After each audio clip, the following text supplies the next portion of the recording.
जय हिंद। मैं विजयकांत सत्यज इस्तकबाल करता हूं आप सभी का एचडी कैंपस के इस मंच पर। आप सभी का स्वागत है, सभी का इस्तकबाल है इस शानदार से सेशन के लिए। साथियों, जैसा कि आप सभी का सपना है जेएनवी में पहुंचने का, अर्थात जवाहर नवोदय विद्यालय, ये बहुत ही गर्व की बात होती है उस विद्यार्थी के लिए भी और उसके मां बाप के लिए भी कि मेरा बेटा या फिर मेरी बेटी जेएनवी में पढ़ता है, जवाहर नवोदय विद्यालय में पढ़ता है। बड़े गर्व से मां बाप इस बात को कहते हैं। जब मैं नवोदय में पढ़ा करता था, मैंने 7 वर्ष नवोदय में पढ़ाई की है, तो जब भी मां बाप से कोई पूछता था कि अच्छा बेटा कहां पढ़ता है, ये तो हर किसी से पूछा ही जाता ना भाई कि अच्छा बेटा कहां पढ़ रहा है आजकल, तो बेटा नवोदय में पढ़ता है जी। तो एक अलग गर्व से सीना जो फूल जाता है ना, तो ऐसी वाली स्थिति मैंने देखी है अपने मां बाप की, तो वो आपके साथ भी होगी। और अगर आप पेरेंट्स हैं तो आपसे भी कहना चाहूंगा कि आपको भी प्रफुल्लित महसूस होगा, आपको भी आनंदित महसूस होगा, आप भी तब उत्साहित महसूस करेंगे जब आपसे कोई कहेगा कि आपका बच्चा कहां पढ़ता है और आप कहेंगे कि जवाहर नवोदय विद्यालय में पढ़ता है। तो ये बहुत ही गर्व की बात होती है। और जेएनवी में पहुंचने के बाद हमारे जो सपने हैं वो बहुत ऊंची उड़ान लेने की शुरुआत कर देते हैं, क्योंकि वहां से हमारे सपने खुलने शुरू होते हैं। हम नए सपने बुनना शुरू करते हैं, हम नए रास्ते चुनना शुरू करते हैं, हम ऊंची उड़ान की तरफ देखना शुरू करते हैं, धीरे धीरे अपने पग बढ़ाते हैं, आगे बढ़ते चलते हैं। और आज भी आप देखेंगे तो देश के उच्च पदस्थ लोगों में जवाहर नवोदय विद्यालय के अनेक लोग आपको मिल जाएंगे। आइए शुरू करते हैं आज के सेशन को। बहुत शानदार सा ये सेशन होने वाला है। जवाहर नवोदय विद्यालय की तैयारी के लिए आपको ये सेशन मैं करवाने जा रहा हूं, ठीक है। बहुत बेहतरीन सी क्लास रहेगी। आइए शुरू करते हैं, ठीक है भाई। अच्छा, शुरू करने से पहले एक बात ये आपको बता दूं दोस्त, एचडी कैंपस के साथ अगर आप एप्लीकेशन पर जोड़ना चाहें तो इसके माध्यम से जुड़ सकते हैं। एचडी कैंपस देखिएगा, एचडी कैंपस के साथ बनाए अपने भविष्य को मजबूत इस स्वतंत्रता दिवस पर। तो ये जो 15 अगस्त ये जो स्वतंत्रता दिवस हमारा मनाया जाएगा, उस पर आप लोगों को एक विशेष छूट दी जा रही है, 70% ऑफ। कितना दोस्त? 70% ऑफ इसमें रहेगा। 1 ईयर प्रोग्राम भी हमारा चल रहा है, ठीक है ना। ये 1 ईयर प्रोग्राम किसके लिए है साथी? JNV entrance exam class 6 and 9 के लिए, ठीक है जी। और इसी तरीके से 2 ईयर प्रोग्राम भी चल रहा है, ठीक है भाई। 2 ईयर प्रोग्राम भी चल रहा है, 2 ईयर प्रोग्राम भी है। 1 ईयर प्रोग्राम और 2 ईयर प्रोग्राम दोनों ही है। जेएनवी एंट्रेंस एग्जाम 6, 9 और इसी तरीके से सैनिक एंट्रेंस एग्जाम के लिए भी, ठीक है ना भाई। ये देखिएगा, सैनिक, आरएमएस, आरआईएमसी एंट्रेंस एग्जाम्स के लिए भी हम तैयारी करवा रहे हैं। और एचडी कैंपस माना जाना नाम है इस तैयारी के लिए। आगे देखिएगा, ये है साथी 1 ईयर प्रोग्राम और 2 ईयर प्रोग्राम। ये देख सकते हैं आप कि अगर आपका बच्चा 4th क्लास में पढ़ता है, ठीक है, या फिर 5th क्लास में पढ़ता है, तो आप 1 ईयर प्रोग्राम लेंगे। और अगर आपका बच्चा 4th के स्टार्टिंग में है या फिर भाई 3rd क्लास से ही आप सोच रहे हैं कि हम जेएनवी की तैयारी शुरू करवाएं बच्चे को, फिर आपने 2 ईयर प्रोग्राम के साथ जाना चाहिए। फिर हम ये वाला जिसमें स्लो प्रोसेस में चीजें समझाई जाती हैं, थोड़ा सा और बेसिक से समझाया जाता है, लंबे टाइम तक लेके समझाया जाता है, तो आप 2 ईयर प्रोग्राम के साथ जाइएगा। और अगर आप 4th या फिर 5th क्लास में बच्चा आपका पढ़ रहा है, ठीक है, तो आप 1 ईयर प्रोग्राम को भी देख सकते हैं, ठीक है। 5th वाले के लिए तो 1 ईयर ही एक ऑप्शन है, उनके लिए तो 2 ईयर का कोई मतलब ही नहीं है। आगे देखिएगा, एचडी पब्लिकेशन के साथ ही किताबें भी हैं सैनिक स्कूल के लिए, ये देखिएगा। इसी तरीके से जवाहर नवोदय विद्यालय के लिए भी हमारी पुस्तकें हैं, ठीक है ना। ये देखिएगा, जेएनवी के लिए भी मित्र हमारी पुस्तकें अवेलेबल हैं, तो आप इन्हें परचेज कर सकते हैं। हमारे साथ में आप अपनी तैयारी को एक अच्छा आयाम दे सकते हैं, ठीक है। देखिए भाई, कह रहे कि पर्यटन मनोरंजक और शैक्षिक दोनों ही होता है। पर्यटन कैसा होता है साथी? मनोरंजक भी होता है और शैक्षिक दोनों ही होता है। मनोरंजक भी होता है और साथ ही शैक्षिक भी होता है, ठीक है। इसे सदा ही शिक्षा का महत्वपूर्ण अंग माना गया है। इसे क्या माना गया है साथी? शिक्षा का महत्वपूर्ण अंग माना गया। किसे माना गया? तो पर्यटन को शिक्षा का, पर्यटन को साथ ही शिक्षा का महत्वपूर्ण अंग माना जाता है। यूरोप में किसी नवयुवक को तभी पूर्ण शिक्षित माना जाता है जब वह यूरोप के बहुत से देशों में भ्रमण कर चुका हो। ठीक है जी। यूरोप के बहुत से देशों में क्या कर चुका हो साथी, भ्रमण कर चुका हो।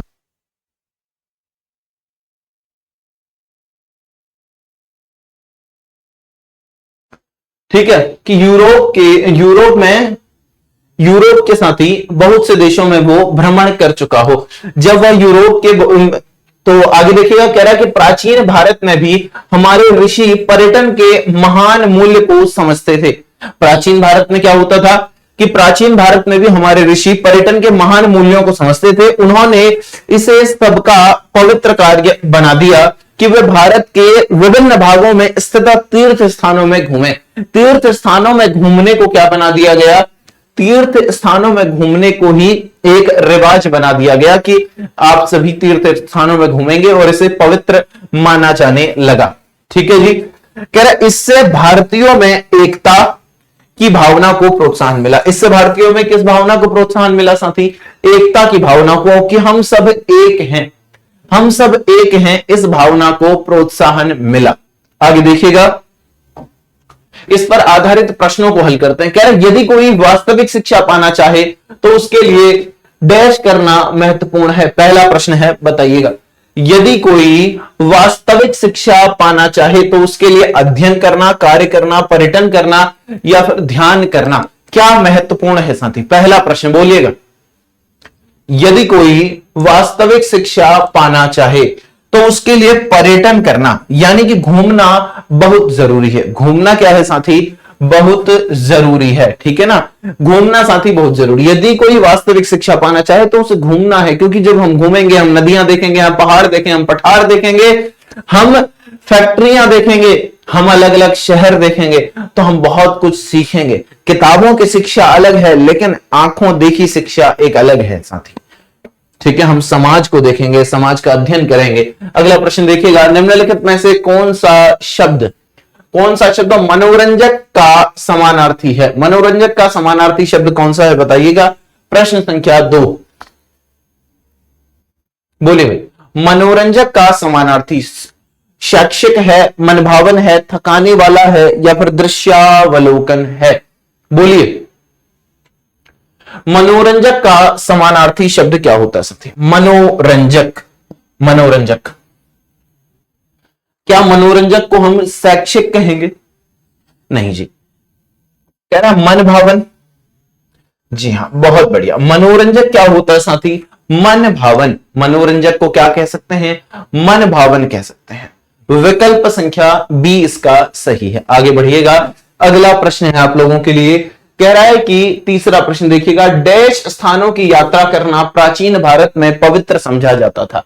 डैश स्थानों की यात्रा करना, कैसे स्थानों की यात्रा करना साथी? कैसे स्थानों की यात्रा करना बताइएगा जी। कह रहा प्रशिक्षण, तीर्थ, शहरी या फिर व्यापारिक। कैसे स्थानों की यात्रा करना, कैसे स्थानों की यात्रा करना प्राचीन भारत में पवित्र समझा जाता था जी। तो तीर्थ स्थानों की साथी, कैसे? तीर्थ स्थानों की यात्रा करना। तीसरा प्रश्न है आप लोगों के लिए, तीर्थ स्थानों की यात्रा करना प्राचीन भारत में पवित्र समझा जाता था, पवित्र समझा जाता था। विकल्प संख्या 20 का सही है। आगे बढ़िएगा, चौथा प्रश्न है आप लोगों के लिए। कह रहा है कि लोग यदि अधिक करें तो उन्हें दूसरों के साथ एकता का अनुभव होता है। लोग यदि अधिक करें, लोग यदि क्या करें साथी? अधिक जी। लोग यदि अधिक करें तो उन्हें दूसरों के साथ एकता का अनुभव होता है। पर्यटन, बातचीत, खेल या फिर प्रश्न? जवाब दीजिएगा इस प्रश्न का कि क्या होगा भाई, बोलिए क्या जवाब होगा? लोग यदि अधिक करें तो मित्र, लोग यदि पर्यटन अधिक करें, क्या करेंगे? लोग यदि पर्यटन अधिक करेंगे यानी कि घूमेंगे फिरेंगे अधिक, घूमेंगे अधिक, तो लोग यदि अधिक घूमेंगे मित्र, अधिक घूमेंगे तो उन्हें एकता का अनुभव होगा। आगे बढ़िएगा, पांचवा प्रश्न है। कह रहा है कि ऋषि वह व्यक्ति है जो डैश होता है, विद्वान होता है, चतुर होता है, स्वतंत्र होता है या फिर धूर्त होता है? ऋषि कौन व्यक्ति होता है साथी? ऋषि किसे कहा जाता है बताइए? ऋषि वह व्यक्ति होता है जो, ऋषि वह व्यक्ति होता है जो जी, ऋषि वह व्यक्ति होता है जो कैसा होता है साथी? विद्वान होता है। ऋषि वह व्यक्ति होता है जो विद्वान होता है। विकल्प संख्या ए इसका सही। विद्वान व्यक्ति को हम ऋषि कहते हैं। आगे देखिएगा, अगला प्रश्न है छठा। अच्छा, एक गद्यांश में 5 ही प्रश्न होंगे। मैं कक्षा 6 के लिए अगर बात करूं तो ध्यान रखिएगा, कक्षा 6 में साथी क्लास 6 कक्षा 6 में टोटल 20 क्वेश्चन आते हैं हिंदी के। कितने क्वेश्चन आते हैं साथी? 20 क्वेश्चन आते हैं। 20 क्वेश्चन आते हैं साथी हिंदी के, ठीक है, जिसमें 4 गद्यांश होते हैं। कितने गद्यांश होंगे साथी? 4 गद्यांश होते हैं। 4 होते हैं गद्यांश। और प्रत्येक गद्यांश में कितने प्रश्न होते हैं साथी? 5 प्रश्न होते हैं। ध्यान रखिएगा, तो 4 गुणा 5 कितना हो जाएगा मित्र? 20 प्रश्न। 20 क्वेश्चंस रहते हैं किससे? हिंदी से। 20 क्वेश्चंस रहते हैं हिंदी से और टोटल 25 अंक का पोर्शन रहता है। ये क्लास 6 के लिए मैंने आपको बताया। और जब हम क्लास 9 को देखेंगे, इधर क्लास 9 लिख देता हूं मैं, क्लास 9 के लिए हिंदी का सेक्शन 15 नंबरों का रहता है। हिंदी से कितने प्रश्न रहते हैं? तो 15 क्वेश्चंस रहते हैं हिंदी से साथी। 15 प्रश्न रहते हैं। 15 प्रश्न होते हैं हिंदी के, ठीक है ना? 15 प्रश्न होते हैं हिंदी के साथी, ठीक है। और इसमें एक गद्यांश भी आता है। तो आज मैं आपको गद्यांश ही करवा रहा हूं। जो क्लास 9 वाले हैं उनके तो ये गद्यांश जो 15 में से एक आएगा गद्यांश। टोटल मिला के इसमें 5 क्वेश्चन होंगे। एक गद्यांश में कितने क्वेश्चन होंगे जी? 5 क्वेश्चन। तो आपकी तो 5 क्वेश्चन की तैयारी हो रही है जो क्लास 9 वाले हैं। और जो क्लास 6 वाले हैं उनकी कंप्लीट तैयारी हो रही है। ये 20 के 20 क्वेश्चंस की बिल्कुल ऐसे ही क्वेश्चंस आपको देखने को मिलेंगे। मतलब गद्यांश अलग हो सकता है पर क्वेश्चन पूछे जाने का तरीका यही रहेगा। देखिएगा, कह रहा है कि प्रतिवर्ष करोड़ों रुपयों और असंख्य जीवनों की हानि के लिए आग को दोष दिया जाता है। प्रतिवर्ष क्या होता है साथी? करोड़ों रुपयों का नुकसान हो जाता है और असंख्य जीवनों की हानि के लिए आग को हम दोष देते हैं। ठीक है, आग को दिया जाता है दोष। कह रहा है कि अग्निशमनकर्ता चोट और हानि से लोगों की उनकी संपत्ति की रक्षा करने में सहायता करते हैं। जो अग्निशमन वाले होते हैं, यानी कि जो फायर ब्रिगेड वाले होते हैं, ठीक है, जो फायर डिपार्टमेंट वाले होते हैं, वो अपनी जिंदगी की परवाह किए बिना लोगों की सुरक्षा में जुट जाते हैं। लोगों की जिंदगी की रक्षा करते हैं, लोगों के सामान की रक्षा करते हैं, घर की रक्षा करते हैं, संपत्ति वगैरह की रक्षा करते हैं। भाई लोगों की और उनकी संपत्ति की रक्षा करने में सहायक होते हैं। उन्हें जब भी कोई सूचना मिलती है, उनको साथी जब भी कोई सूचना मिलती है, हर बार वे अपनी जान हथेली पर लेकर प्रस्तुत रहते हैं। हर बार वे क्या करते हैं जी? अपनी जान हथेली पर लेकर प्रस्तुत रहते हैं। अब जान हथेली पर कैसे लेंगे भाई? ऐसे हथेली ले ली, इसमें जान रख दी, ऐसे चलेंगे क्या? नहीं। जान हथेली पर रखने का मतलब यह है कि वो कठिनाई पूर्ण कार्य करते हैं। भाई आग अपने कहा जाता है, देखो कि आग और पानी से जबरदस्ती नहीं करनी चाहिए। आग और पानी से जबरदस्ती नहीं करनी चाहिए। भाई अब बाढ़ आई हो नदी में और आप सोचो मैं तो कर ही लूंगा इसे पार।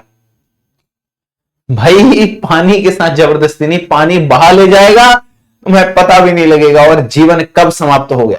पल भर में आप थे और पल भर में आप नहीं हो, आप इतिहास बन गए, ऐसा हो जाएगा।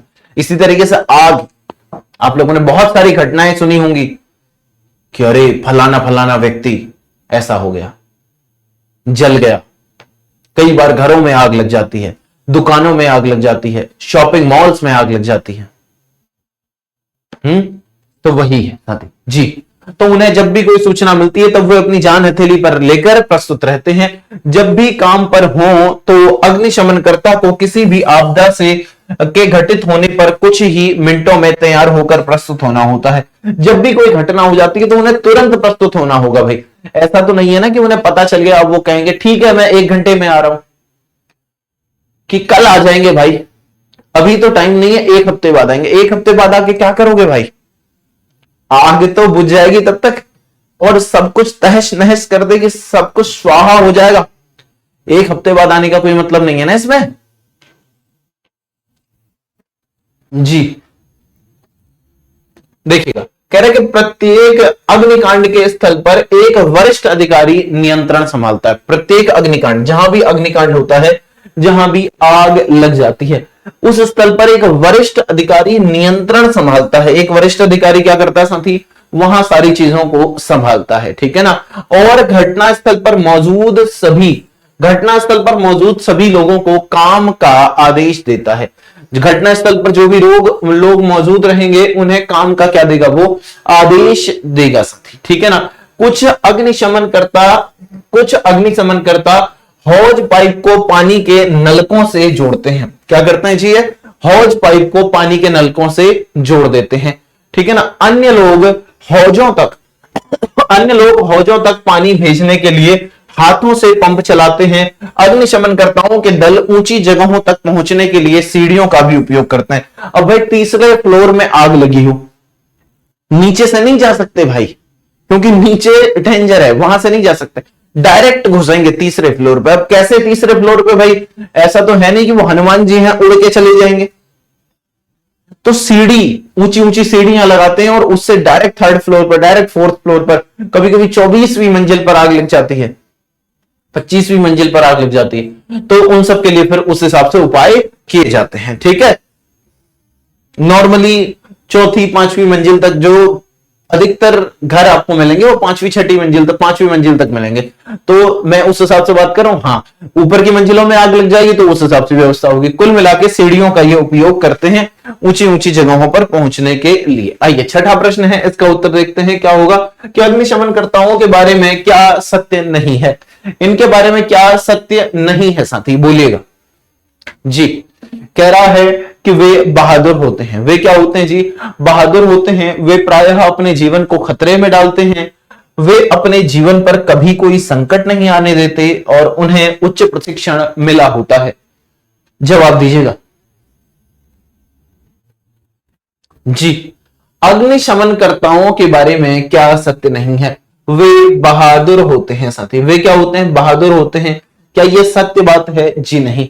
मतलब ये भाई सत्य बात है। आपसे पूछा सत्य नहीं, यानी कि असत्य, झूठ बात कौन सी? क्या ये झूठ है? जी नहीं भाई, ये तो सच बात है। कह रहा है वे प्रायः अपने जीवन को खतरे में डालते हैं। भाई ये बात भी सच है कि वो अपने जीवन को खतरे में डालते हैं। आगे कह रहा है कि वे अपने जीवन पर कभी कोई संकट नहीं आने देते। क्या ऐसी बात सही है भाई? वे अपने जीवन पर कभी कोई संकट नहीं आने देते। भाई आता है, कई बार उन्हें संकट आता है, उनके जीवन पर संकट आता भाई, ठीक है। अगला कह रहा है कि उन्हें उच्च प्रशिक्षण मिला होता है। भाई उच्च प्रशिक्षण भी उन्हें मिला होता है, लेकिन वो अपने जीवन पर कोई संकट नहीं आने देते, ऐसा नहीं होता है। उनकी मुख्य प्राथमिकता ये होती है कि लोगों को संकट में न आने दें, लोगों को संकट से बचाएं। उनकी पहली प्राथमिकता ये होती है। खुद की रक्षा करना बाद की प्राथमिकता है, सेकेंडरी चीज है, लेकिन प्राथमिकता, सबसे महत्वपूर्ण बात यह है कि वो दूसरों की रक्षा कर रहे होते हैं, ठीक है ना भाई। ऑप्शन नंबर सी इसका सही है। अगले प्रश्न की ओर देखिएगा। कह रहा है कि किसी अग्निशमनकर्ताओं को, क्या कह रहा है? जी 7वां प्रश्न है, किसी अग्निशमनकर्ताओं को आग बुझाने के लिए तैयार होना पड़ता है। मिनटों में, घंटों में, दिनों में, सप्ताहों में? बोलिएगा भाई। कब तैयार होना होगा आग बुझाने के लिए अग्निशमनकर्ताओं को? अग्निशमनकर्ता तो समझ रहे ना, कहीं ऐसा ना हो कि मैंने पूरी कहानी बता दी फिर आप कह रहे हैं सर ये अग्निशमनकर्ता क्या होता है? भाई जो फायर ब्रिगेड वाले होते हैं ना, जो आग बुझाने का कार्य करते हैं, उन्हीं को अग्निशमनकर्ता कहा जाता है। अग्निशमनकर्ता। देखिएगा, अग्निशमनकर्ताओं को आग बुझाने के लिए तैयार होना पड़ता है मिनटों में, घंटों में, दिनों में या फिर सप्ताहों में। तो आप क्या कहेंगे साथी? ऑप्शन नंबर ए, भाई मिनटों में तैयार होना होता है। विकल्प संख्या ए इसका सही है कि उन्हें मिनटों में तैयार होना होता है। आगे बढ़िएगा, अगला प्रश्न है 8वां। कह रहा है कि अग्निशमनकर्ताओं जान हथेली पर लेकर प्रस्तुत रहते हैं। अग्निशमनकर्ताओं नहीं होना चाहिए यहां, अग्निशमनकर्ता जान हथेली पर लेकर प्रस्तुत रहते हैं का अर्थ क्या है? जी, इसका क्या अर्थ है भाई कि वो जान हथेली पर लेकर प्रस्तुत रहते हैं। बोलिएगा कि वे एक पंक्ति में खड़े रहते हैं, क्या ये इसका मतलब है? वे आग बुझाते हैं, क्या ये इसका मतलब है? वे अपना जीवन संकट में डालते हैं, क्या ये इसका मतलब है? वे पंप से हौज पाइप को जोड़ते हैं, क्या ये इसका मतलब है? जी, जान हथेली पर लेकर प्रस्तुत रहते हैं, इसका मतलब क्या है ये आप लोगों ने बताना है। जान हथेली पर लेकर, जल्दी से बोलिएगा जी। जान हथेली पर लेकर का मतलब है कि वे अपना जीवन संकट में डालते हैं, अपना जीवन संकट में डालकर दूसरे के जीवन की रक्षा करने की कोशिश करते हैं, ठीक है ना। ये उनका प्रयास हमेशा रहता है और हमेशा वो सफल भी होते ही हैं भाई, ठीक है ना। मतलब अपनी तरफ से तो 100% कर रहे होते हैं, पर कई बार आग ज्यादा होती है तो उसका एक अलग बात है, लेकिन अपनी तरफ से उनका प्रयास पूरा पूरा रहता है। अपने हाथों से चलाने से क्या आशय है? किसी व्यक्ति से काम लेना, कह रहा अपने हाथों से काम करना, किसी मशीन का उपयोग करना और अपने शरीर का उपयोग करना। बताइएगा, अपने हाथों से चलाना, अपने हाथों से चलाने भाई, जैसे हैंडपंप को अपने हाथों से चलाते हैं लोग, जब आग लग जाती है तो फटाफट फटाफट हैंडपंप से पानी निकाल के पानी डालने की कोशिश करते हैं, और भी जितने सारे उपाय उस समय लोगों को नजर आ रहे होते हैं, जितनी चीजें लग रही होती हैं, वो सारी चीजें करने की कोशिश करते हैं जी। अपने हाथों से चलाने से क्या आशय है? जल्दी से बोलिएगा, अपने हाथों से चलाने, बोलिएगा जी हाँ। तो इसका मतलब है कि किसी व्यक्ति से क्या जी, काम लेना, ये होगा जी नहीं। अपने हाथों से काम करना, अपने हाथों से काम करना, जी हाँ। ऑप्शन नंबर बी इसका सही होगा, बिल्कुल करेक्ट आंसर है ये। अगले प्रश्न की ओर देखिएगा, 10वां प्रश्न है। कह रहा है कि घटित होना का अर्थ वही है जो डैश का है। घटित होना का अर्थ वही है साथी जो डैश का है, जो डैश का है। बोलिए, बताइएगा, जो डैश का है। घटित होना का अर्थ वही है जो डैश का है। क्या होगा इसका अर्थ? कह रहा आना, होना, बुलाना, आग लगाना। क्या अर्थ होगा इसका?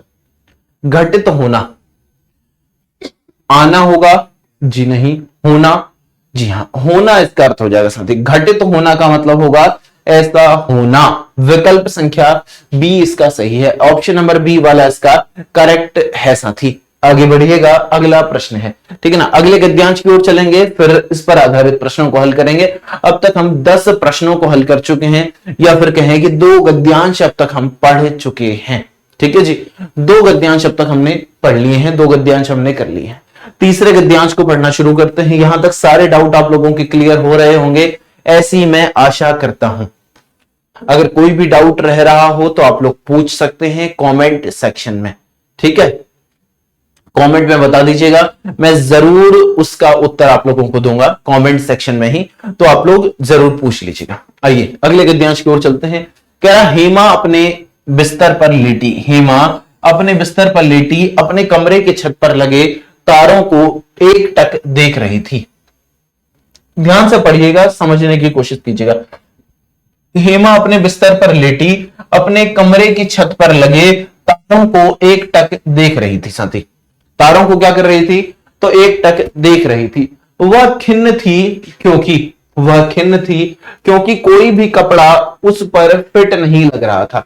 वह खिन्न थी क्योंकि कोई भी कपड़ा उस पर क्या साथी? फिट नहीं लग रहा था, ठीक है ना। उसने उन्हें एक एक कर दोबारा पहना। उसने क्या किया? उन कपड़ों को एक एक करके दोबारा पहना, एक एक करके उन कपड़ों को दोबारा पहना, किंतु वे या तो बहुत तंग थे या छोटे।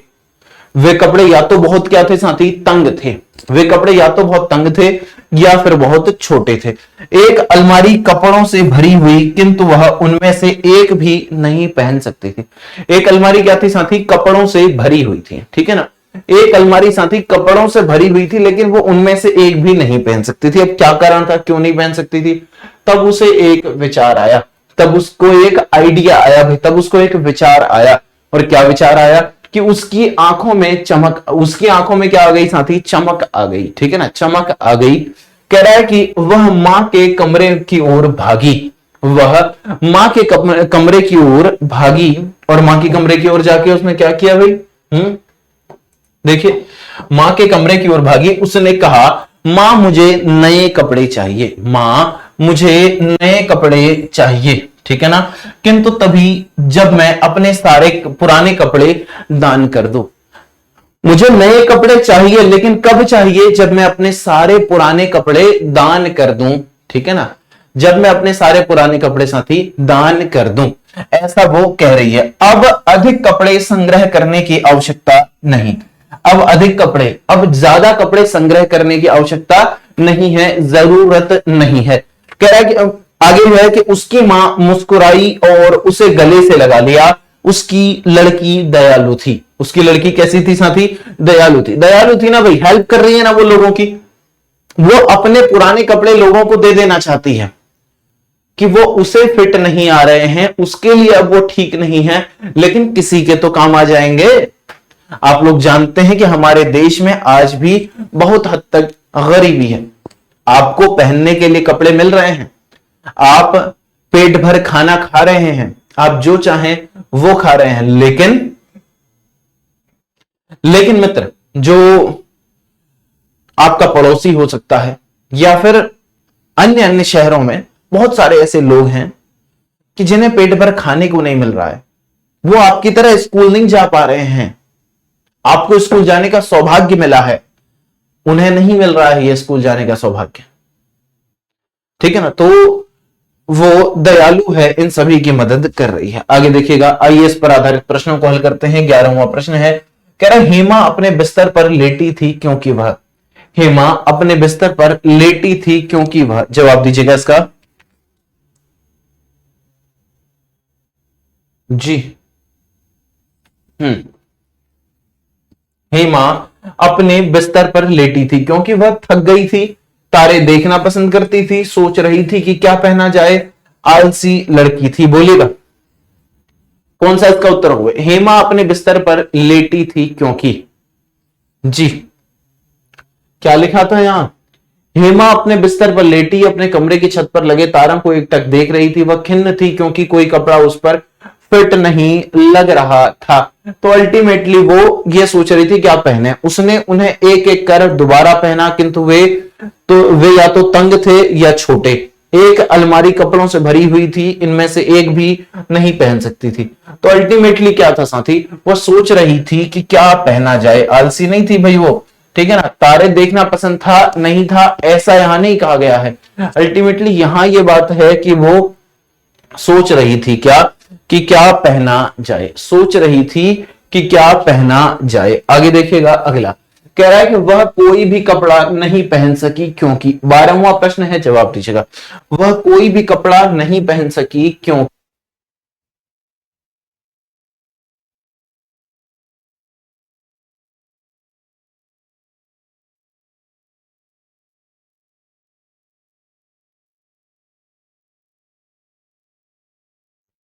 वह कोई भी कपड़ा नहीं पहन सकी, वह कोई भी कपड़ा नहीं पहन सकी क्योंकि वे फैशन के अनुसार नहीं थे, वे साथी फैशन के अनुसार नहीं थे। क्या ऐसा था, जी नहीं, ये कारण नहीं था साथी। कह रहा है वे बहुत रंगीन थे, क्या कह रहा है जी, वे बहुत रंगीन थे, रंगीन थे, ऐसा भी नहीं था। उसे पता नहीं था कि क्या पहनना है, ऐसा भी नहीं था। कपड़े उसे फिट नहीं बैठे साथी, कपड़े उसे छोटे हो रहे थे या फिर उसे तंग हो रहे थे, यानी कि टाइट हो रहे थे उसे, तो ये कारण था। आगे देखिएगा, 13वां प्रश्न है, कह रहा है कि संग्रह का समानार्थक शब्द क्या होगा। प्रश्न संख्या 13, संग्रह शब्द का समानार्थक शब्द क्या होगा। इकट्ठा करना, बांटना, साझा करना, उपहार देना। बोलिएगा संग्रह का समानार्थक शब्द, जल्दी से बताएंगे जी, संग्रह शब्द का समानार्थक शब्द क्या होगा, बोलिएगा जी।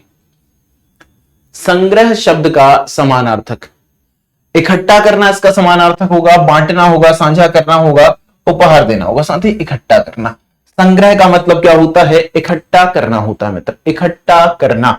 ऑप्शन नंबर ए इसका सही होगा, विकल्प संख्या ए, ठीक है ना, ऑप्शन नंबर ए वाला इसका सही हो जाएगा। आगे बढ़िएगा, अगला है 14वां प्रश्न जी। 14वां प्रश्न है, कह रहा है कि हेमा है, हेमा जी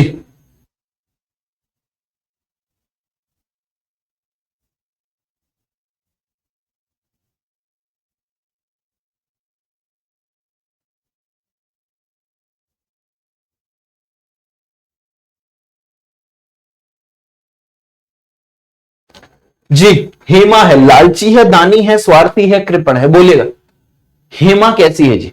हेमा कैसी है, जल्दी से, हेमा कैसी है? हम्म, तो मित्र हेमा दानी है, ऑप्शन नंबर बी वाला इसका सही है। हेमा कैसी है? तो दानी है, विकल्प संख्या बी इसका सही है, ऑप्शन नंबर बी। आगे बढ़िएगा, अगले प्रश्न की ओर अब चलते हैं, प्रश्न संख्या 15 की ओर, ठीक है ना। कह रहा है कि दान करना का विपरीतार्थक है, दान करना का विपरीतार्थक शब्द क्या होगा? कह रहा आदान, भीख, क्षमा, उपयोग या फिर प्रफुल्ल। दान करना का विपरीतार्थक शब्द बताइएगा, बोलिए। दान करना,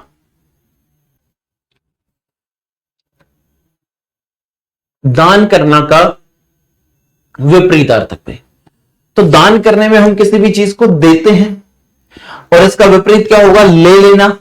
तो क्या होगा साथी? आदान या फिर भीख, आदान या फिर भीख, ऑप्शन नंबर ए इसका सही होगा, विकल्प संख्या ए। आदान, आदान का मतलब लेना, और भीख मांगना, ठीक है।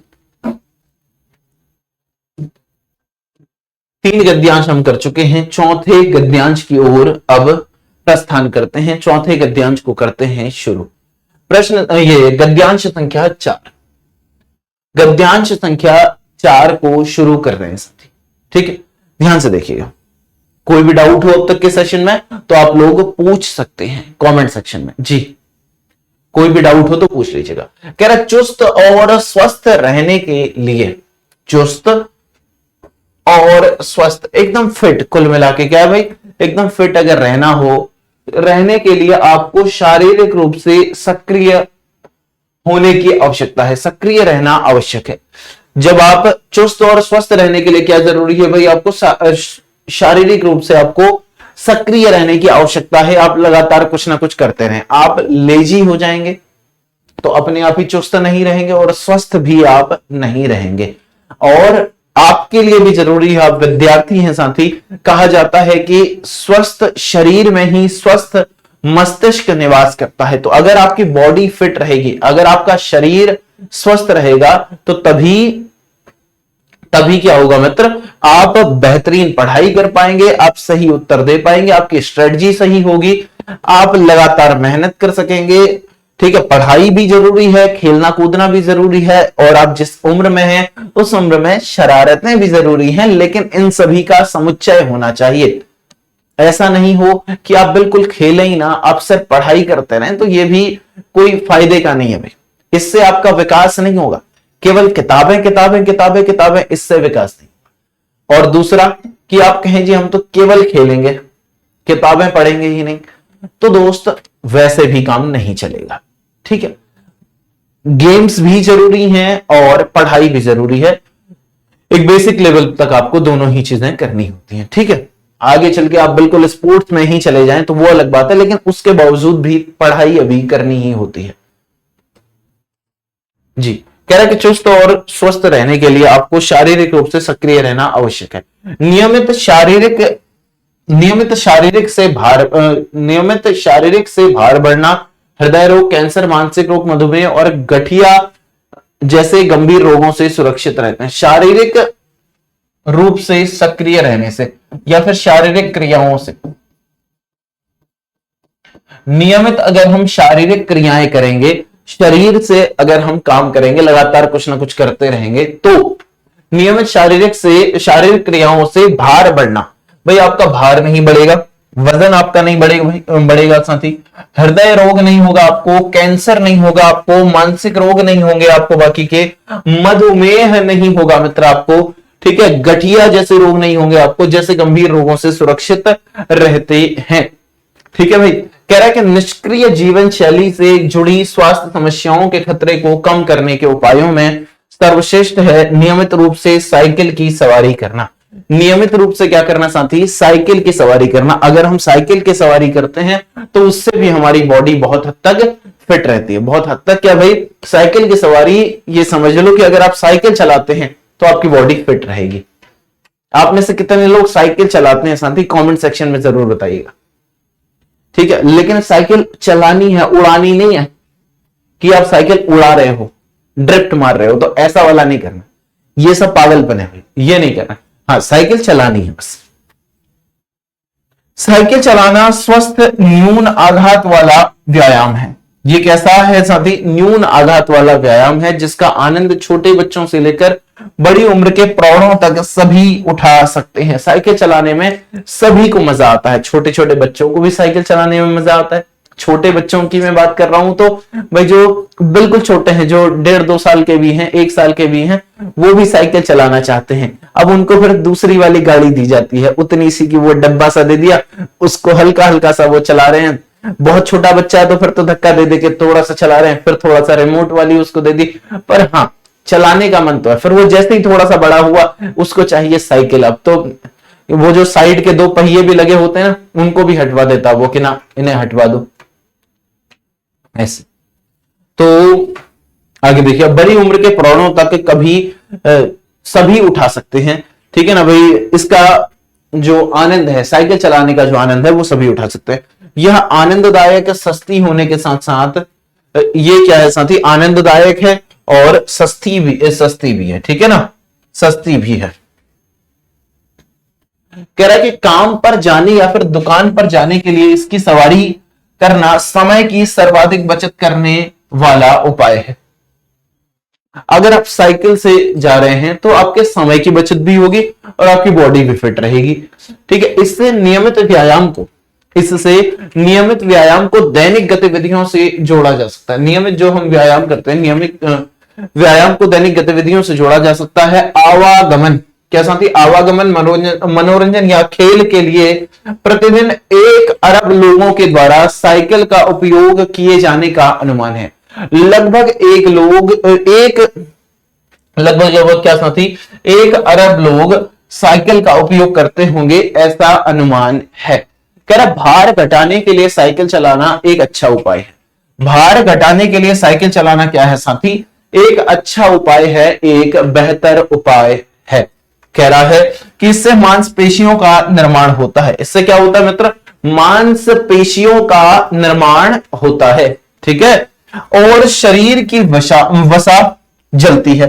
शरीर की वसा भी क्या होती है भाई, जलती है, मतलब वो खत्म होती है, बर्न होती है। जो फैट होता है हमारा वो बर्न होता है, ये कहने का मतलब है।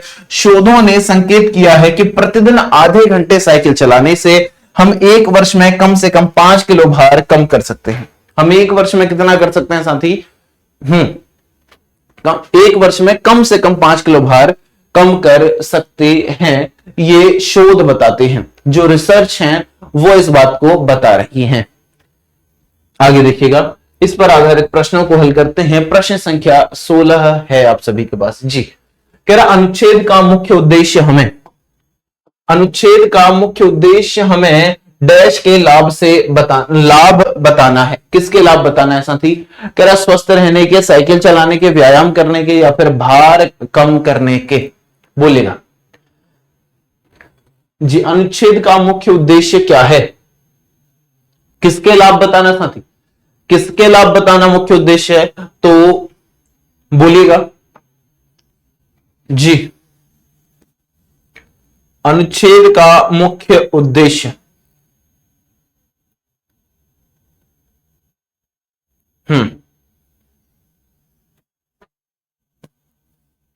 तो इसका मुख्य उद्देश्य क्या है साथी, साइकिल चलाने के जो लाभ हैं वो हमें ये बता रहा है, ठीक है ना। साइकिल चलाने के लाभ हमें बता रहा है साथी, ठीक है। बाकी व्यायाम भी, ये जो साइकिल चलाना है ये भी अपने आप में व्यायाम ही है, क्योंकि यहां एक ही साइकिल चलाने के अलावा अन्य व्यायामों की चर्चा नहीं हुई है, इसलिए विकल्प संख्या सी को मैं उत्तर नहीं कर रहा हूं। बाकी स्वस्थ रहना और भार कम करना, ये तो इसके भाई सीधे गलत ही विकल्प है। आगे देखिएगा, 17वां प्रश्न है। कह रहा है कि जब लेखक ने कहा है कि साइकिल चलाना पर्यावरण के लिए अच्छा है, तो इनमें से कौन सा सही नहीं है। इनमें से कौन सा कथन सही नहीं है, ये आपसे पूछा जा रहा है। कह रहा है इससे कोई स्वास्थ्यकर गैस नहीं निकलती, अस्वास्थ्यकर गैस नहीं निकलती। इससे कोई साथी अस्वास्थ्यकर गैस नहीं निकलती है। और कह रहा है इसे पेट्रोल अथवा डीजल के बिना चलाया जा सकता है, बात ठीक है। कह रहा है इसमें वातावरण प्रदूषित नहीं होता, और कह रहा है इसकी सवारी कभी सभी आयु वर्ग के लोग कर सकते हैं। कहा जाता है इसमें कि जब लेखक ने कहा है कि साइकिल चलाना पर्यावरण के लिए अच्छा है, तो इनमें से कौन सा सही नहीं है। पर्यावरण वाली बात को हमने महत्वपूर्ण तरजीह देनी है यहां। कह रहा है इससे कोई अस्वास्थ्यकर गैस नहीं निकलती, ठीक है, ये बात ठीक है भाई। इससे पेट्रोल और डीजल के बिना चलाया जा सकता है, ठीक है।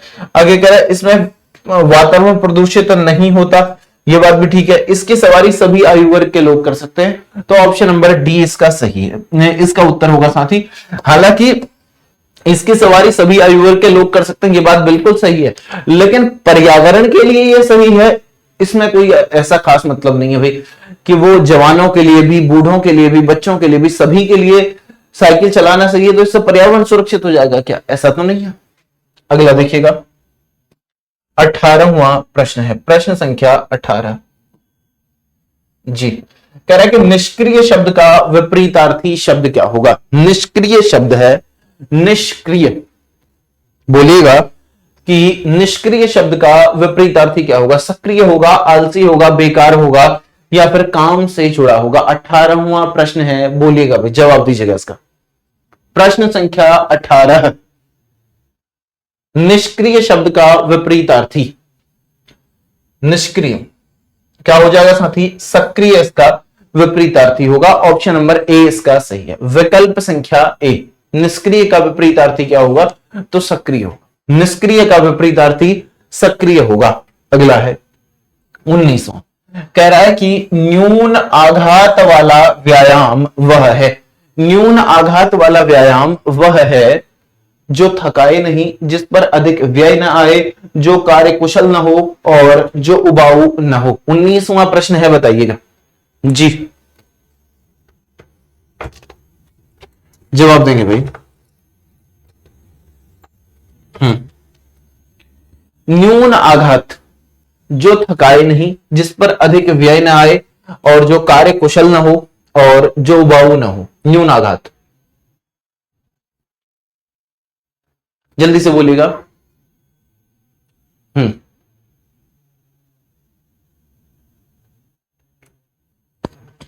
न्यून आघात क्या है भाई? ये न्यून आघात करता है मित्र, तो ये कम थकाता है, जो थकाए नहीं, जिस पर अधिक व्यय न हो, कार्य कुशल न हो और जो उबाऊ न हो। ठीक है, एक बार गद्यांश में कहां पर आया देखिएगा, इन दो में से एक होना चाहिए। एक बार गद्यांश को अच्छे से देख लेते। गद्यांश गद्यांश गद्यांश कहां गया? ये क्या कह रहा है कि साइकिल चलाना, जी, साइकिल चलाना स्वस्थ न्यून आघात वाला व्यायाम है, जिसका आनंद छोटे बच्चों से लेकर, हाँ, तो न्यून आघात से यहां पर यही होगा साथी। कहां गया ये? जो थकाए नहीं, ठीक है, जो थकाए नहीं भाई, जो बहुत ज्यादा ना थकाए। न्यून आघात बहुत ज्यादा नहीं थकाता है, इंजॉयमेंट होता है। ठीक है, खैर लगातार साइकिल चलाओगे फिर तो थकान होती ही है। नियमित रूप से साइकिल चलाना हमारे लिए सबसे सहायक है, क्योंकि इससे केवल इसे छोड़कर वसा कम करने, काम करने को, भार घटाने और स्वस्थ रहने। जी, नियमित रूप से साइकिल चलाना हमारे लिए सबसे सहायक है, केवल इसे छोड़कर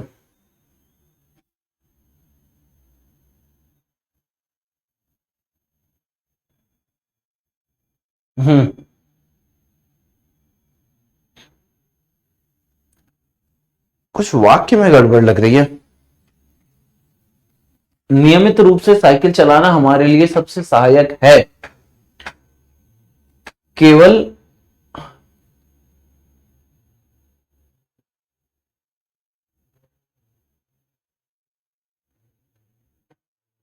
भाई वसा कम होगी साइकिल चलाने से, काम को करने भार कम होगा,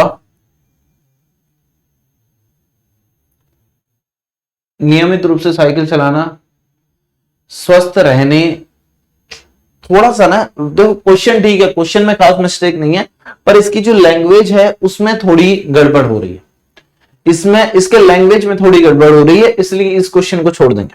क्वेश्चन ठीक है, थोड़ी सी लैंग्वेज को ठीक करें तो फिर ठीक हो जाएगा, लेकिन रहने दो। अगला प्रश्न देखिएगा, अगला गद्यांश है आपके पास, गद्यांश संख्या 5। ठीक है, गद्यांश संख्या 5, आइए इसे शुरू करते हैं। देखिएगा, कह रहा है कि रविवार का दिन था, रविवार का दिन था, हरीश पार्क में अपने मित्रों के साथ खेल रहा था। हरीश पार्क में, हरीश साथी पार्क में अपने मित्रों के साथ खेल रहा था। पार्क में क्या, तो अपने मित्रों के साथ वह खेल रहा था। निकट में एक तालाब था, निकट में क्या था मित्र, एक तालाब था। ठीक है, निकट में एक तालाब था। कह रहा है कि हरीश तैरना चाहता था, हरीश साथी तैरना चाहता था, वह छपाक के साथ तालाब में कूद गया। उसने छपाक की और वो तालाब में कूद गया, वो तालाब में कूद गया साथी। तालाब के दूसरे छोर पर पानी में कुछ, तालाब के दूसरे छोर पर पानी में कुछ बत्तखें थी। क्या थी साथी, बत्तखें। तालाब के दूसरे छोर पर तालाब में कुछ बत्तखें थी। ठीक है, हरीश ठंडे पानी और हल्की धूप का आनंद लेते हुए तैरा। तो पानी कैसा था तालाब में, ठंडा था, ठंडे पानी का आनंद लिया उसने, ठंडे पानी का आनंद लिया, और साथ ही साथ हल्की धूप का आनंद लेते हुए, क्या साथी, हल्की धूप, हल्की धूप का आनंद लेते हुए, हल्की धूप का आनंद लेते हुए तैरा। अचानक उसने जोर की आवाज सुनी। अचानक क्या सुना उसने, जोर की आवाज सुनी साथी, जोर की आवाज सुनी, और पानी छितर गया। और पानी क्या हो गया साथी, छितर गया, इधर उधर हो गया, हिलने सा लगा बिल्कुल। ठीक है ना, जो ठहरा हुआ पानी था वो छितर गया। उसने चारों तरफ देखा कि कहीं किसी ने तालाब में गोता तो नहीं लगाया। गोता तो नहीं लगाया मतलब किसी ने भाई छलांग तो नहीं लगाई, ऐसे तैरते हैं ना भाई, उसमें कूद मारते हैं ना पानी में, आता है आप लोगों को तैरना। तो वही कह रहा है कि उसने चारों तरफ देखा कि कहीं किसी ने तालाब में गोता तो नहीं लगाया। उसे कोई दिखाई नहीं दिया भाई, उसे कोई भी दिखाई नहीं दिया। यह है गद्यांश। आइए इस पर आधारित प्रश्नों को अब हम हल करना शुरू करते हैं। देखिएगा, कह रहा है हरीश पार्क में अपने डैश के साथ खेल रहा था। भाइयों, सहपाठियों, मित्रों या फिर टोली, हरीश पार्क में किसके साथ खेल रहा था, बोलिएगा। हरीश पार्क में किसके साथ खेल रहा था, जल्दी से बताइएगा। पार्क में किसके साथ खेल रहा था, तो साथी ये मित्रों के साथ खेल रहा था। किसके साथ, मित्रों के साथ खेल रहा था। ऑप्शन नंबर सी इसका सही है। आगे देखिएगा, 21वां है ये, 22वां प्रश्न देखिए। कह रहा कि हरीश तालाब में कूदा, हरीश तालाब में कूदा तैरने के लिए, मछली पकड़ने के लिए, बत्तखों का पीछा करने के लिए और स्नान करने के लिए। 22वां प्रश्न है, जवाब दीजिएगा जी। हरीश तालाब में कूदा, क्यों कूदा जी हरीश तालाब में, बताइए। हरीश तालाब में कूदा, भाई तैरने के लिए कूदा ना, ऐसा तो नहीं है कि मछली पकड़ने के लिए कूदा ना भाई, बत्तखों का पीछा करने के लिए ना भाई, स्नान करने के लिए। अब स्नान या फिर तैरने में से कौन सा वर्ड यहां प्रयोग किया है वही हम लिखेंगे। तो वो क्यों कूदा जी, हरीश तैरना चाहता था। क्या चाहता था वो, तैरना चाहता था भाई, ठीक है ना, वो चाहता था कि थोड़ी सी स्विमिंग कर लूं, तो तैरने के लिए वो तालाब में कूदा, तैरने के लिए साथी तालाब में कूदा। ठीक है जी, तो तैरने के लिए ऑप्शन नंबर ए इसका सही है, विकल्प संख्या ए। आगे बढ़िएगा, अगला प्रश्न है, इसका दीजिएगा जवाब।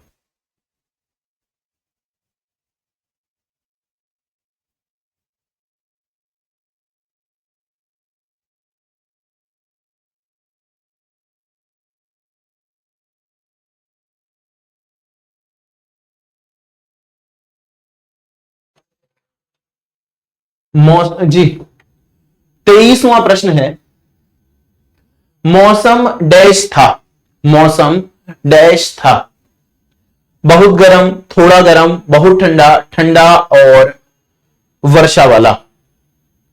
23वां प्रश्न है, बोलिएगा। मौसम डैश था भाई, मौसम कैसा था, बोलो जल्दी से, मौसम कैसा था भाई, यहां लिखा तो था। ये देखिएगा, ठंडे पानी, हरीश ठंडे पानी और हल्की धूप का आनंद लेते हुए तैरा। तो पानी ठंडा था, जब पानी ठंडा था तो क्या कारण है, क्यों पानी ठंडा होगा भाई? कह रहा बहुत गर्म, थोड़ा गर्म, बहुत ठंडा, ठंडा और वर्षा वाला। तो बहुत गर्म तो नहीं था, थोड़ा गर्म नहीं था भाई, गर्म गर्म तो नहीं लिखा है ना कहीं पर। अपने निकट में एक तालाब था, हरीश तैरना चाहता था, छपाक के साथ मैदान में वो तालाब में कूद गया, तालाब के दूसरे छोर पर पानी था, ठंडे और धूप का आनंद लेते हुए अचानक उसने जोर की आवाज सुनी और पानी छितर गया। उसने चारों ओर देखा, कहीं तालाब में गोता तो किसने नहीं लगाया। ठीक है, देखिएगा। भाई बहुत गर्म और थोड़ा गर्म ऐसा नहीं था, ठीक है ना, बहुत ठंडा और वर्षा वाला। तो ऑप्शन नंबर सी इसका सही, ऑप्शन नंबर सी, ठीक है ना। हरीश ठंडे पानी और हल्की धूप, तो जब ठंडा पानी था, ठंडा पानी क्यों होगा साथी, क्योंकि मौसम ठंडा था इसलिए, ठीक है ना। आगे देखिएगा, कह रहा है कि गोता लगाना, 24वां प्रश्न है, जवाब दीजिएगा। गोता लगाना शब्द का वैसा ही अर्थ है जैसा फिसलना, गिर जाना, कूदना या फिर चढ़ना का होगा, बोलिएगा। गोता लगाना, प्रश्न संख्या 24, प्रश्न संख्या 24 है भाई, बोलिए।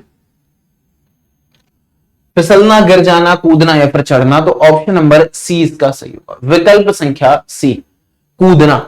जैसे हम तैरने के लिए कूदते हैं ना पानी में, बिल्कुल वही है, कूदना। अगला देखिएगा, 25वां प्रश्न है, कह रहा तालाब में और कौन था। तालाब में और कौन था भाई, कुछ बत्तखें थी, दो लड़के थे, हरीश के मित्र थे या फिर मछुआरे थे, कौन थे तालाब में? तालाब में और कौन था, तालाब में और कौन था साथी? तो तालाब में मित्र, तालाब में कुछ बत्तखें थी, ऑप्शन नंबर ए इसका सही है, विकल्प संख्या ए, ऑप्शन नंबर ए।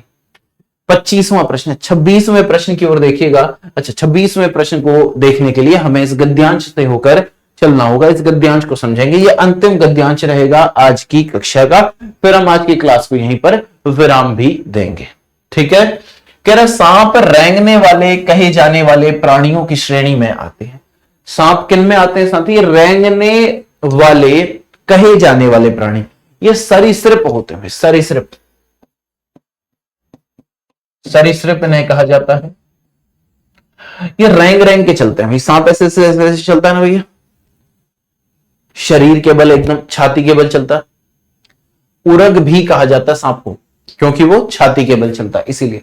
सांप रेंगने वाले कहे जाने वाले प्राणियों की श्रेणी में आते हैं। इस समूह में मगरमच्छ, इस समूह में कौन है साथी? मगरमच्छ, छिपकलियां और कछुओं को भी शामिल किया जाता है। मगरमच्छ को शामिल करते हैं, छिपकलियों को शामिल करते हैं और कछुओं को भी शामिल करते हैं। मगरमच्छ, छिपकलियां और कछुओं को भी इसमें शामिल करते हैं। सांप वनों, मरुस्थलों और झीलों आदि सभी जगह पाए जाते हैं। सांप कहां पाए जाते हैं? तो वनों में पाए जाते हैं। सांप साथी वनों में पाए जाते हैं, ठीक है ना, मरुस्थलों में, झीलों में, इन सभी जगह पाए जाते हैं। आगे देखिएगा, कह रहा है कि वे साल भर बर्फ से ढके रहने वाले स्थानों में जीवित नहीं रह सकते।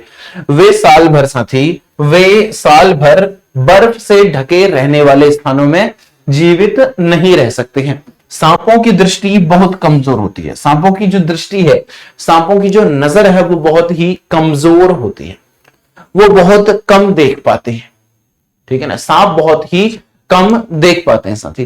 कह रहे क्षति से बचने और भोजन पाने के लिए वे अन्य इंद्रियों का उपयोग करते हैं। क्षति से बचने के लिए, भाई कुछ भी नुकसान हो सकता है ना, आंख कम देखते हैं तो ये भी तो है, और भोजन पाने के लिए, और क्या साथी? भोजन पाने के लिए, ठीक है ना भाई, भोजन पाने के लिए अन्य इंद्रियों का उपयोग करते हैं।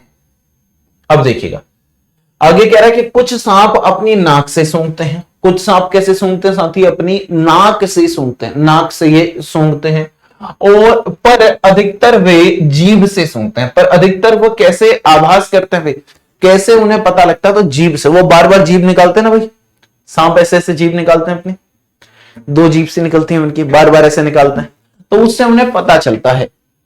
सांप का शरीर कोशिकाओं की परतों से बनी शल्कों से ढका रहता है। शल्क होती है, कवरिंग होती है सांप के चारों ओर बॉडी में। वर्ष में कई बार सांप अपनी मृत चमड़ी की बाहरी परत छोड़ देता है। सांप क्या कर देता है भाई, सामान्य रूप में 2 बार, कभी कभी 3 बार भी, तो 2 बार समझ के चलो कि वो अपनी मृत चमड़ी को की जो बाहरी परत है उसको छोड़ देता है। उसके नीचे की कोशिकाएं तुरंत बाहरी परत का निर्माण कर देती हैं। नीचे की जो कोशिकाएं हैं कुछ ही दिनों में एक और परत का निर्माण कर देती हैं। ये जो परत है ये सांपों की सुरक्षा करती है, जो सांप की सुरक्षा करती है। आइए इस पर आधारित प्रश्नों को हल करते हैं। कह रहा सांपों का की कमजोर होता है, सूंघने का बोध, सुनना, स्पर्श बोध या फिर दृष्टि। तो सबसे कमजोर क्या होता है भाई इनका, जी सांपों का की कमजोर क्या होता है, सांपों के साथ ही दृष्टि कमजोर होती है। सांपों की दृष्टि कमजोर होती है, वो ज्यादा दूर तक नहीं देख सकते या वो बहुत क्लियर नहीं देख सकते, इनकी दृष्टि कमजोर होती है। ठीक है, क्लियर हो रही है ना सारी बातें सभी को भाई, बोलिएगा सारी बातें क्लियर हो रही है ना सभी को, जी बेहतरीन बेहतरीन, बहुत बढ़िया। आगे देखिएगा, कह रहा है कि सांप को चोट लगने से बचाती है जीभ, शल्क, मृत चमड़ी या फिर नाक।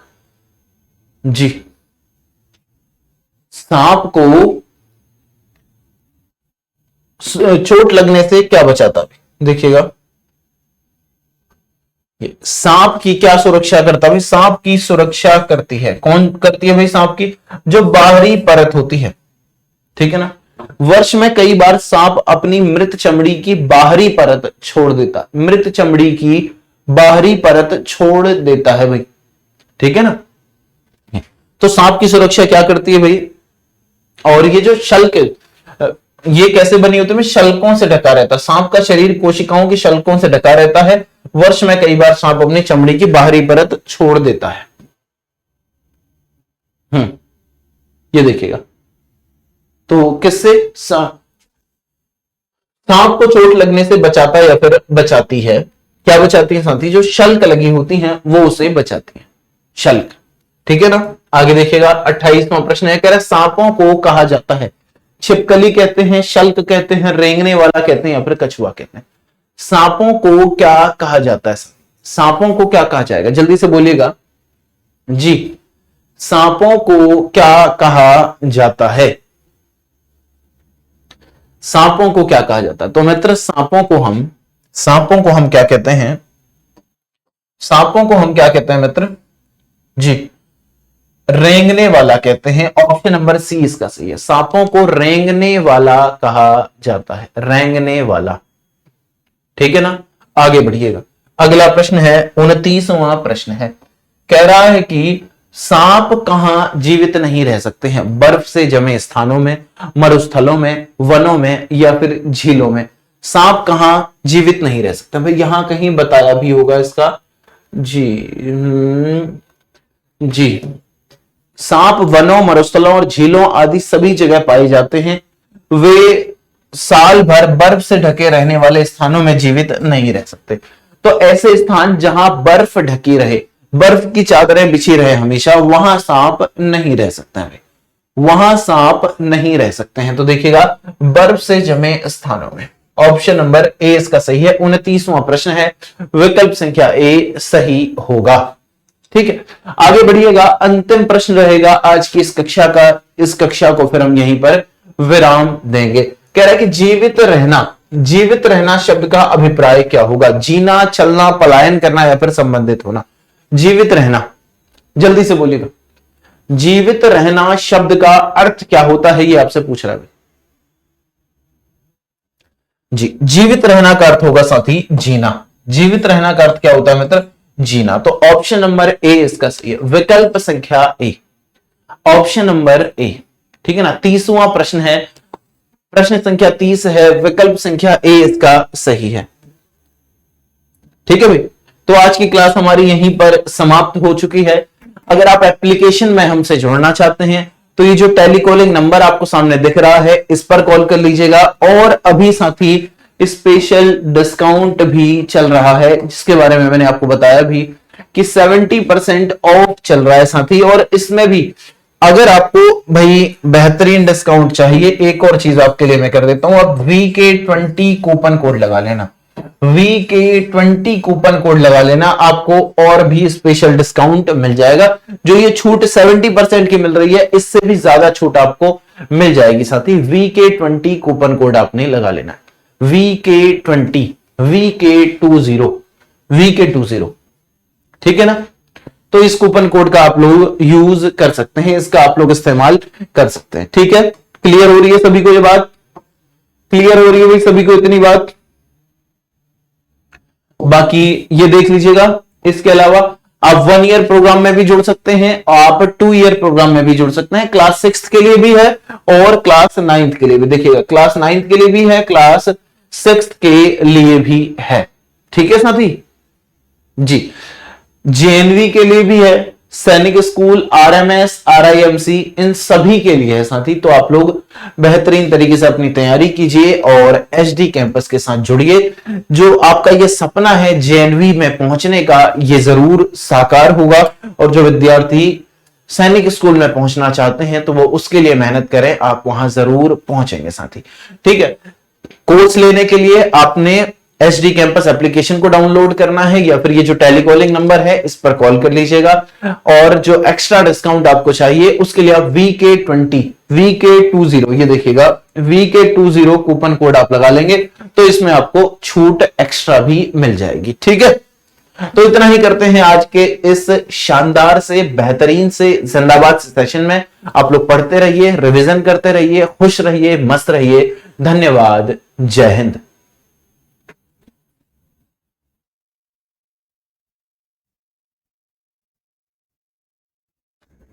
जी।